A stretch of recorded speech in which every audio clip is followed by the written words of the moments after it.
Welcome back to Madman Review. Do you get that feeling whenever you buy a gun that you might have to navigate a legal maze designed by anti-gun idiots at some point? They say Murica needs even more red tape on gun control. They don't know we already have about 20,000 gun laws stretching from sea to shining sea, making firearms the most hoop-jumping required item for any American. If you dive into the federal archives, we've got the 1968 Gun Control Act and the 1934 National Firearms Act leading the charge.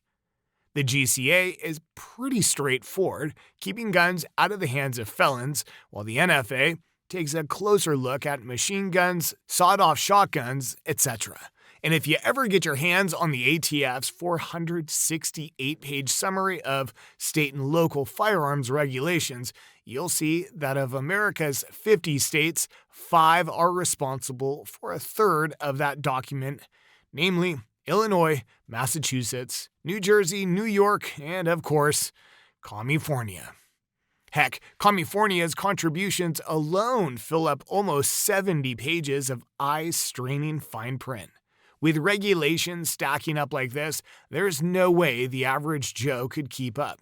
So we decided, why don't we do a little public service? Take you guys on a wild ride through 10 of the stupidest anti-gun laws in America. Knowing about these is like passively giving anti-gun libtards and our beloved ATF the middle finger they so deserve. Let's dive right in. Number 1, Gunfree Zones. So, libtards believe that if a bad guy with a gun sees a gun-free zone sign, he could decide not to commit a crime because the sign told him not to. On top of this, Representative Peter King from New York figured that the tragic shooting in Tucson, Arizona, where 6 people were killed and Representative Gabby Giffords was supposedly injured, that it would be a great idea to turn every elected official into a walking, talking, gun-free bubble. The plan? Slap a no-gun zone around them with a 1,000-foot radius. King must have thought that if there had been an invisible shield around Giffords, Jared Lee Loughner would have been stopped in his tracks at the grocery store parking lot. Here's the hiccup. Unless I've missed a memo that includes a headshot of all 535 members of Congress, figuring out when I'm within 1,000 feet of one seems like a bit of a stretch. Number 2, concealed carry mumbo jumbo. Illinois and Wisconsin are the classroom holdouts when it comes to recognizing the right to sneak a firearm under your jacket, with the rest of the country offering a mix of yays and nays on concealed carry. Some places, like New York with its old-school Sullivan Act, make you jump through hoops for a permit, giving local cops the power to say yay or nay on who gets to carry a hidden piece. It's a system ripe for creative interpretations, not to mention the potential for wallet-draining fees and the patient's testing wait times. Then there's the no-fuss crew, Alaska, Vermont, Arizona, and Wyoming, where the vibe is more carry if you dare, no permit required. But don't think it's all smooth sailing. California plays by its own rules where a perfectly good permit can run into a brick wall of local bans on carrying, and even restrictions on ammo. CCW regulations varying from state to state could easily lead to upstanding citizen to accidentally break the law. Number 3, no interstate moves allowed. Hauling your life and guns to a new state? Brace yourselves for a headache. In New York, for example, the moment you set foot in this communist state, your grace period for handgun possession is a whopping 0 days. Yes, 0. So even with a clean carry permit and all your firearms neatly registered back where you came from, seeking a permit in New York turns you into an overnight illegal gun owner. Yeah, go figure. Bizarre, huh? Relocate and you might just have to part ways with your legally bought guns. Number 4, Collectibles and Replica Mayhem. Thinking of collecting antique firearms? Well, it could accidentally land you in hot water thanks to a jumble of laws at every government level. Here's a fun fact. Owning ancient military pistols, like the famed broom handle, is cool and all, especially if they have a shoulder stock. Clip an original stock onto an authentic broom handle? Yeah, it's all good. But attach it to one of those Chinese knockoffs and bam! You're an instant felon. Unless you fork over $200 for a special stamp from the geniuses over at ATF. And that's only if your state, county, and city give the thumbs up. Makes you wonder, does an original broom handle with a shoulder stock really pose less of a risk than its look-alike with the same stock? Number 5. No more shooting ranges. In places like Chicago and Blairston, New Jersey, they've decided that gun ranges, whether it's your own backyard setup or a commercial venture, are a big no-no. Massachusetts takes it a step further, banning targets at ranges that look too human. The irony? One of the most effective ways to master safe firearm handling is by actually using one, preferably under the watchful eye of a pro, at a shooting range. Number 6. Illegal parts. Tinkering with sporting rifles? Better stick to American-made parts because using anything imported is off limits.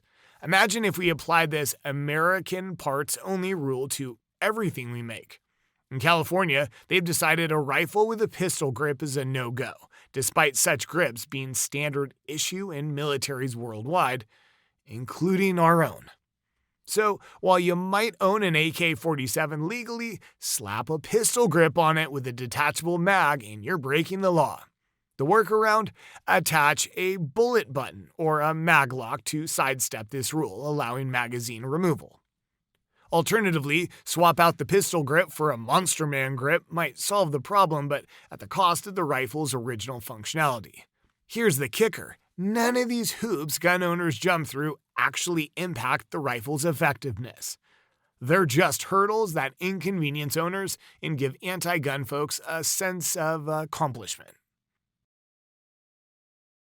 Number 7. Assault weapons ban.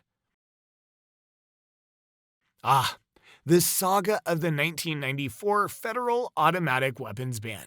A piece of history that's about as clear as mud. This gem decided an assault weapon was any gun sporting a detachable magazine and a pistol grip, sometimes jazzed up with extras like a folding stock or a muzzle brake. Given the mismatch of assault weapon definitions on the local, state, and federal level, even a muzzle loader sporting a bayonet could end up with this label. And why this makes me scratch my head?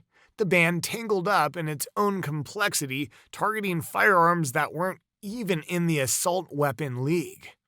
Stepping into the spotlight, anti-gunners like Rhode Island Democrat Representative David Cicilline, who's got a hankering to give the old ban a makeover.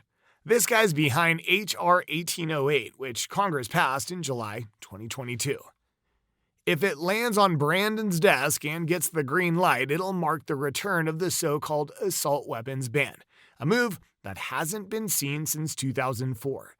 Seems our Democrat friends in Congress are no longer playing coy about their gun ban dreams. With a nail-biter vote of 217 to 213, including a couple of Republicans in favor and 5 Dems giving it the thumbs down, it's clear the debate's hotter than ever.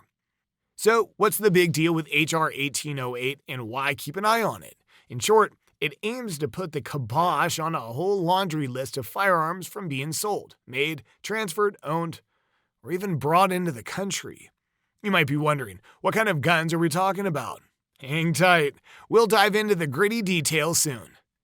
For now, let's just say the list is so long, it left me scratching my head, thinking, what's even left? Beyond the classics like single-stack 1911s, revolvers, pump-action shotties, and any gun tweaked to only take 10 rounds, it feels like everything else is off the table. pretty much if it's a cool gun made after 1911, it's probably on the no-fly list. Now, I know some of you who hate politics might dismiss it as scare tactics.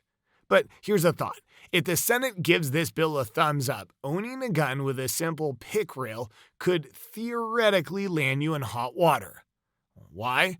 Attach a forward grip and bam, you're in violation, thanks to the bill's fine print banning any firearm that can sport a forward grip. Number 8. Guns distribution. In the land of let's make it trickier for everyone, 4 states rule: Maryland, Virginia, New Jersey, and again, California. They've decided that buying guns should be like subscribing to a monthly box service. A maximum of only 1 gun per month, please, and thank you. The logic? Apparently, it's supposed to keep us safer on the assumption that your average villain is sitting around worrying about overstepping legal boundaries when amassing their arsenal. Spoiler alert, they're not. Instead, this rule ends up being a hurdle for law-abiding folks, limiting those who just want their freedom to add to their collection on their own schedule. But really, the anti-gunners behind this gun rationing are all living in a bubble. I mean, come on. With inflation hitting our economy hard since Brandon became POTUS, there's no way the average 2A advocate could possibly buy 1 gun per month. Number 9. Micro-stamping. California, the most Marxist state in the U.S., is never short on entertainment with its tone-deaf approach to the Second Amendment. The latest act, Senate Bill 452, aiming to put a halt to new handgun sales starting from 2027. Jumping through hoops to get a handgun approved in California isn't new, thanks to a pretty tight requirement list, with micro-stamping being one of the latest additions. Micro-stamping, a topic that's been hot in California for over a decade, since 2007 to be precise, has been stirring up debates left and right. New York decided to join the party last year, and now there's chatter about taking this rule national. Beyond the Second Amendment debates, privacy concerns are also at play here.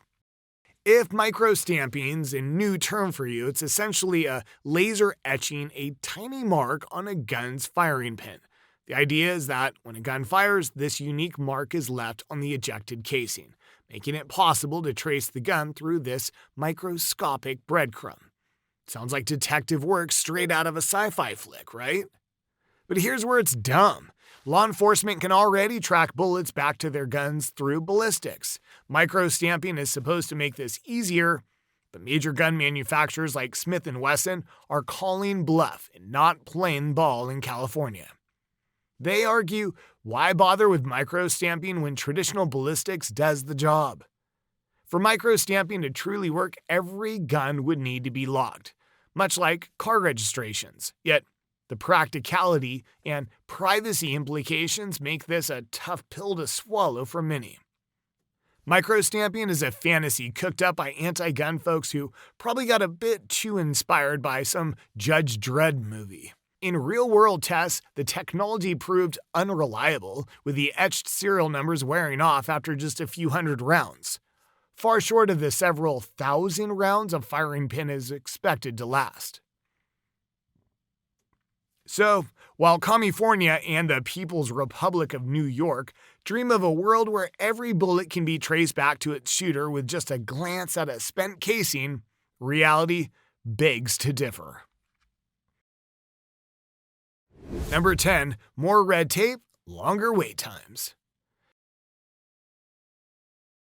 Introduced by the Brady Handgun Violence Prevention Act in 1993 and kicking off in 1998, the National Instant Criminal Background Check System, or NICS for short, is the go-to for FFLs across 30 states, a handful of territories, and D.C. This digital gatekeeper aims to quickly sift through potential buyers, flagging any with a sketchy past or reasons they shouldn't own a gun. Boasting the ability to juggle 150 transactions a minute, NICS promises a swift check, typically wrapping up in under 2 minutes. Why it's dumb? Because despite the word instant being front and center in its name, a dozen states and the District of Columbia slap on a waiting period, stretching from a day to a fortnight, even after NICS gives the thumbs up. So much for instant gratification.